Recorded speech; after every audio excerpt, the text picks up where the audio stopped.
안녕하세요. 반려동물 장래의 지도사 강의를 맡게 된 권기진 교수입니다.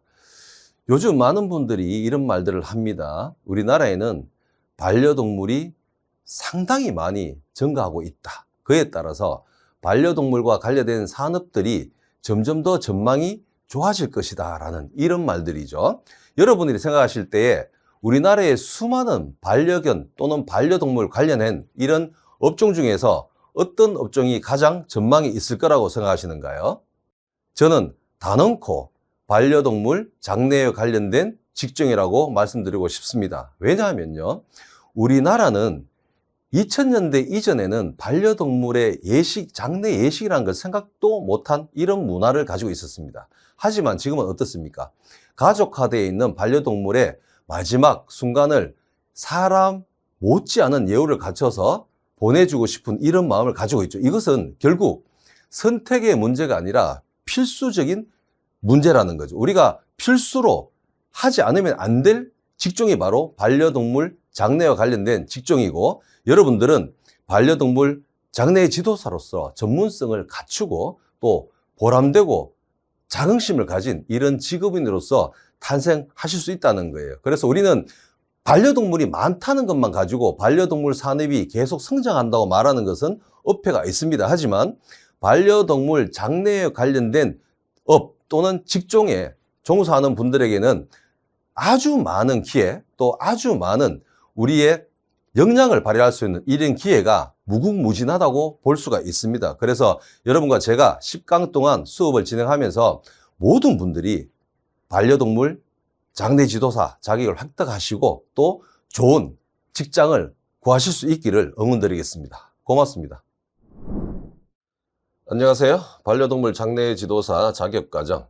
이번 1강에서는 반려동물 장래의 역사와 계획에 관해 알아보도록 하겠습니다. 자, 이번 학습 목표는 반려동물 장래에 관한 전반적인 개념을 이해하는 것이고요. 학습 내용으로는 반려동물의 의미, 또 반려동물 장래의 기원, 또 반려동물 장래 산업의 현황, 또 한국 반려동물 장래 유래에 관해서 우리가 공부하는 게 학습 내용이 되겠습니다. 자, 우선 우리가 반려동물 장래를 알려면 반려동물이 지금 우리에게 어떤 의미를 가지고 있는지를 알아야 될 필요가 있는데요. 자, 첫 번째, 가족으로서의 존재 가치가 있다는 거죠. 예전에는 단순하게 우리 집에 기르는 동물 또는 사육 동물로 여겨져 왔지만 현재에는 가족의 일원으로서 그 존재 의미를 가지고 있다는 거죠. 그래서 삶의 동반자 역할을 해주고 있고 또 우리 마음과 정서적인 지지자 역할을 하고 있는 거죠. 그래서 우리가 정서적 지지라는 건 뭔가 하면 인간이 인간 사회 또는 인간을 상대하면서 겪게 되는 다양한 심리적인 어려움을 이 반려동물들이 매개가 되어서 우리의 심리를 달래주고 어떤 면에서는 극복할 수 있게 도움을 주는 이런 역할을 하고 있다는 거죠. 또 동물 양육의 책임감을 고취시켜 줍니다. 단순하게 동물을 사육하는 게 아니라 우리가 의식주를 해결해야 될 책임을 가지고 있기 때문에 내가 근면성실하게 우리 반려동물을 살피지 않으면 누구도 보살펴 주지 않기 때문에 우리가 그런 책임감을 점점 더 가지고 반려동물들을 대하게 된다는 거죠. 또 반려동물을 기르는 것은 사람이 부지런하게 움직이게 됩니다. 산책도 시켜줘야 되고 목욕도 시켜줘야 되고 다양한 활동을 우리가 같이 하기 때문에 신체적인 건강을 증진하는 데도 의의가 있습니다. 또 사회적인 상호작용을 촉진시켜 주죠. 우리가 반려동물을 기르는 분들이 이런 말씀을 하세요. 공원에 산책을 나갔더니만 강아지를 기르는 사람들끼리 만나면 할 이야기가 많이 생긴다. 내가 평소에 반려견을 기르지 않았을 때는 혼자서 산책을 나갔다면 이제는 나가면 다른 반려동물을 기르는 보호자와 함께 주고받을 이야기거리가 다양해지더라 하는 이런 우리 다양성을 가지고 있다는 거예요. 반려동물이 가지고 있는 이런 다양한 존재 가치가 있다는 걸 우리가 알 수가 있죠. 다음으로 반려동물이 인간 삶에 어떠한 영향을 끼치는지에 관해 알아보겠습니다. 먼저 반려동물 우리가 기르게 되면 어떻게 됩니까? 반려동물이 행복한지, 배가 고픈지, 또 나에게 어떤 메시지를 전하고 싶어 하는지 이런 것들에 관해서 우리가 생각을 하게 됩니다. 그래서 사람의 반려인의 정신적 자극을 제공해 주죠. 우리가 무의미한 삶, 즐거움 또는 내 행복을 추구하지 못하고 있는 상황에서 반려동물이 그 우리의 의미, 행복의 의미, 삶의 의미를 되새겨주는 이런 정신적 자극을 제공하고 있습니다. 또 당연히 삶의 활력을 제공하죠. 우리 1인 가구가 증가하고 있고 이 독거노인분들이 많아지고 있습니다.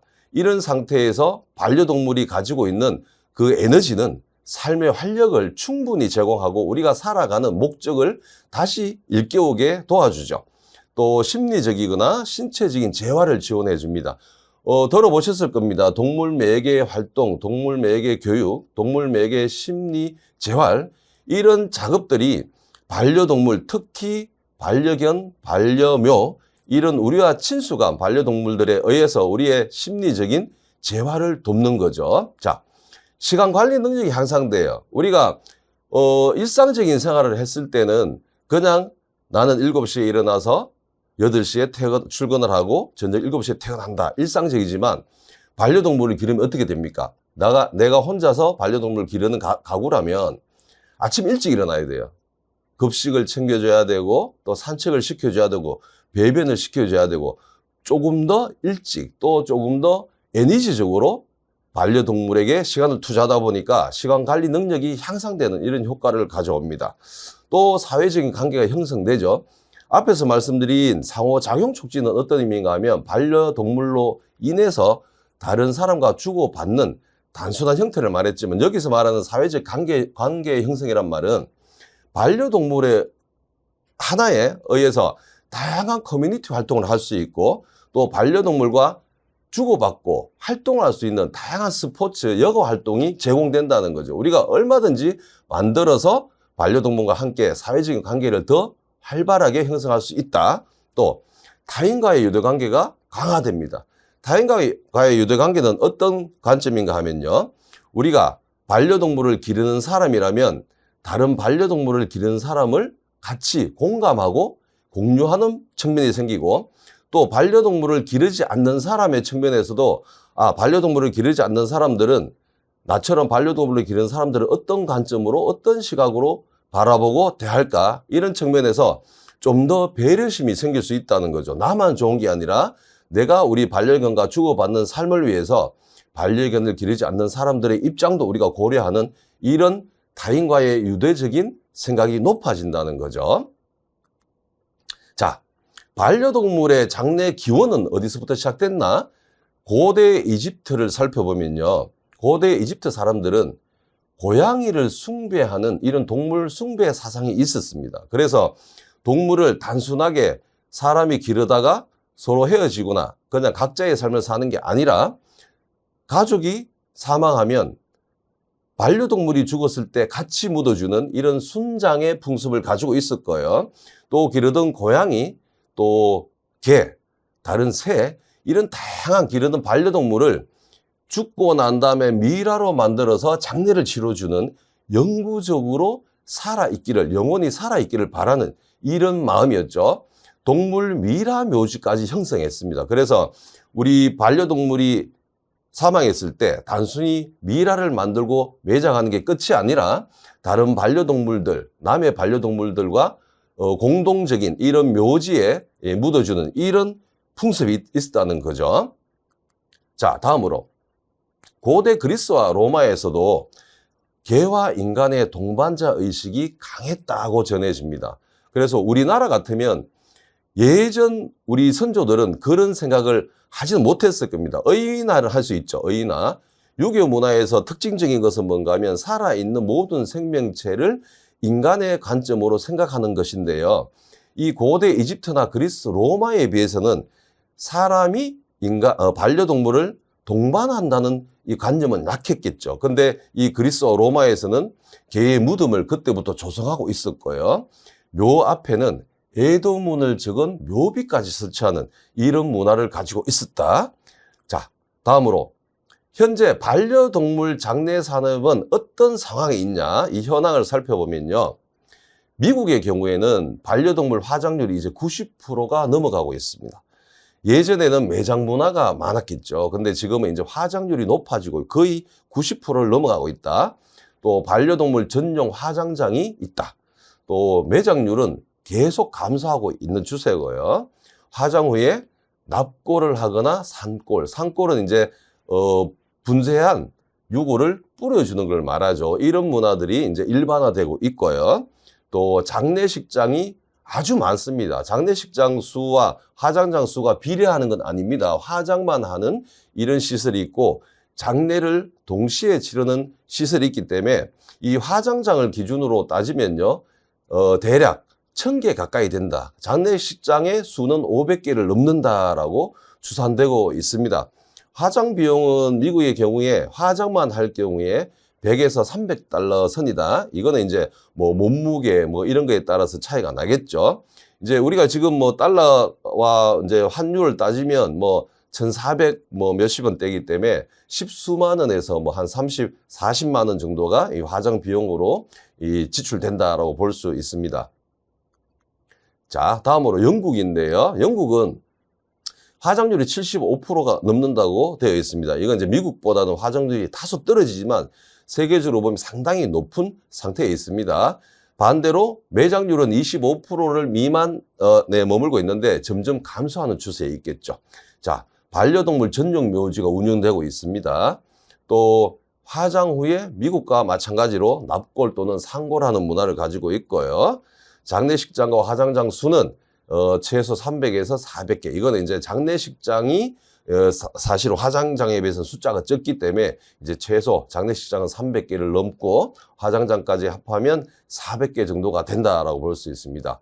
영국의 화장 비용은 50에서 200파운드. 이제 파운드는 환율로 따지면 뭐 1,700원대가 되기 때문에 미국과 크게 차이 나진 않습니다. 우리 돈의 가치로 보면. 자, 일본의 경우에는 반려동물 화장률이 아주 높아요. 이미 80%가 넘어가 있는 상태고요. 추모 문화가 아주 발달해 있습니다. 일본은 우리나라처럼 불교가 발달한 번성한 나라인데 우리나라와 약간의 차이는 뭔가 하면 우리나라의 사찰은 주로 외곽지에 많은 반면 일본의 사찰들은 도심에도 많습니다. 그래서 일본 사찰에서 이 반려동물을 추모하는 이런 의식이 자주 일어나고 있다. 이게 좀 특성입니다. 또 일본도 역시 반려동물 전용 묘지가 있고요. 또 최근에는 흔하진 않지만 로봇 강아지 이를 반려동물로 기르는 사람들이 있습니다. 일본엔. 이런 경우에는 로봇 강아지가 회생 불가의 상태에 다다랐을 때는 이 로봇 강아지에게도 이 반려동물 장례를 치러준다. 이런 사람들도 있습니다. 또 합동 장례 문화가 있어요. 합동 장례 문화 뭔가 하면 이제 불교 의식에 따라서 이제 같이 뭐 천도제를 지낸다. 이런 형태의 의식을 말하는 겁니다. 장례식장과 화장장 수는 한 1000개가 넘는다고 알려져 있습니다. 상당히 많은 수죠. 그리고 화장 비용은 만엔에서 5만엔. 그러니까 앞에 영국과 미국에 비교해 봤을 때 큰 차이는 없다고 볼 수 있겠죠. 자, 프랑스입니다. 프랑스는 화장률이 70%를 넘는다고 알려져 있고요. 특징적인 건 뭔가 하면 수목장을 선호하는데 친환경 수목장인데 그중에서 특성이 뭐냐면 나무 기념숲이라 해가지고 이 수목장을 크게 넓게 조성하는 이런 형태의 문화를 가지고 있는 게 특성입니다. 프랑스의 장례식장 수는 대략 한 60개가 넘는다고 되어 있고요. 이 화장 비용은 100에서 250 유로 정도. 비용적으로는 어느 나라나 크게 차이 나지는 않습니다. 자, 우리나라입니다. 대한민국은 반려동물 화장률이 60%를 넘는다고 되어 있는데요. 이 통계는 장례식장에서 화장을 하는 이런 형태를 이제 추산한 걸 말하겠습니다. 자, 반려동물 장례 산업은 현재 아주 급성장하고 있습니다. 반려동물 관련 산업이 다양하지만 그중에서 현재 가장 빠른 성장세를 보이고 있는 것이 바로 반려동물의 장례라고 할 수 있습니다. 또 반려동물 전용 화장장이 운영되고 있죠. 우리나라가 2000년대가 넘어서 이제 이런 반려동물 화장이 이제 본격화된 건데요. 그 이전에는 사실 그 말이나 뭐 이렇게 대동물을 화장하는 이런 형태는 인간의 화장장의 그 한켠에서 이루어지고 있었습니다. 근데 지금은 반려동물 전용 화장장들이 많아지고 있죠. 이게 이제 우리 반려동물 장례 지도사 이 자격을 취득하는 분들의 하나의 직업 또 일자리가 되겠습니다. 자, 매립을 불법화했기 때문에 폐기물 처리를 하는 경우가 생깁니다. 왜 그러냐? 이건 왜 그러냐면 기본적으로 법규상 모든 모든 반려동물이 무조건 이 화장을 해야 되는 건 아닙니다. 그건 나중에 이제 다시 다른 강의에서 알려드리겠지만 그렇다 보니까 폐기물은 묻지 못하는 원인으로 폐기물 처리가 따르는 경우가 있다. 이렇게 알아두시면 되겠습니다. 현재 우리나라의 장례식장 수는 77개라고 되어 있습니다. 아마 시간이 갈수록 더 많은 장례식장이 만들어질 거라고 여겨지고 있고요. 화장 비용만 따져보면 아주 작은 소동물의 경우에 10만 원, 또 대동물 덩치가 크고 몸무게 많이 나가면 50만 원까지 비용이 만들어집니다. 자, 호주의 경우에는 반려동물 화장률이 65%를 넘고 있고요. 또 반려동물 장례는 보편화되어 있습니다. 우리나라하고 동일한 예식을 치르진 않지만 이 장례 문화가 아주 발달해 있는 나라로 볼 수 있습니다. 화장도 매장도 이제 65% 이상, 반대로 말하면 35% 정도는 매장 문화를 가지고 있다고 볼 수 있겠죠. 역시 산골, 우리가 이제 그 뼈가루를 뿌리는 문화, 또 나무와 같이 심어주는 수목장 이 문화를 가지고 있고요. 장례식장은 대략 100개가 넘는 걸로 알려져 있고 화장 비용은 10만에서 50만 달러 정도다라고 알려져 있습니다. 자, 한국 반려동물 장례는 어떻게 형성되었냐? 일단 한국의 반려동물 장례는 사람의 유교의식, 장례예식에 기초하고 있습니다. 그렇다 보니까 현재 화장만 하는 경우도 있지만 장례예식 전체를 우리가 거행할 때는 사람의 장례예식과 거의 흡사합니다. 다소의 간략한 간소화된 경향은 있어도 그 예식의 절차는 동일하다고 볼 수가 있습니다. 우리나라 반려동물 장례는 2000년대 이후에 만들어진 겁니다. 자, 혐오시설로 인식되어 오다가 보니까 장례식장을 만드는데 아주 어려움이 있었습니다. 민원이 많이 제기되고 하다 보니까 지자체나 국가에서도 이 반려동물의 장례식장이 필요함은 알고 있지만 이 민원에 의해서 인식 개선이 필요한 그 기관에 의해서 제대로 허가를 획득하지 못한 이런 경우가 많았습니다. 자, 우리나라 장례 문화는 운구, 또 염습, 화장, 분골, 또 봉안, 산골, 수목장 이런 형태를 취하고 있죠. 사람의 장례 의식과 거의 동일합니다. 무허가 화장시설에서 위생적, 체계적인 장례시설로 완전히 탈바꿈을 하고 있는 게 우리나라 반려동물 장례의 현 주소라고 볼 수가 있겠습니다. 자, 이번 1강을 정리해 보면요. 반려동물 장례 문화 발전을 가져온 반려동물 의미를 우리가 한번 되새겨 봐야 되겠죠. 가족화되어 있다. 반려동물에 의해서 우리가 사회적인 유대감, 배려심 이런 게 형성되고 우리가 시간을 더 융통성 있게 활용하는 이런 능력이 만들어지고 반려동물에 의해서 우리가 정서적인 지지를 받고 이런 다양한 측면이 있다는 걸 우리가 한번 되새겨 봐야 되고요. 또 고대 반려동물 장례의 기원은 고대 이집트, 로마, 그리스 이런 곳에서 우리 현재의 우리의 마음처럼 그렇게 큰 반려 문화는 아니었지만 반려동물화 되어 있었고 반려동물의 사망 이후에 묘비를 설치한다거나 아니면 장례 의식을 치르는 이런 문화가 이미 존재했다라고 우리가 알 수 있죠. 또 각국 반려동물 장례 사람의 현황은 우리가 가면 갈수록 어떻습니까? 화장의 비율이 높아지고 있고 매장의 비율은 낮아진다는 공통점을 가지고 있다는 거 또 기억하시면 되고요.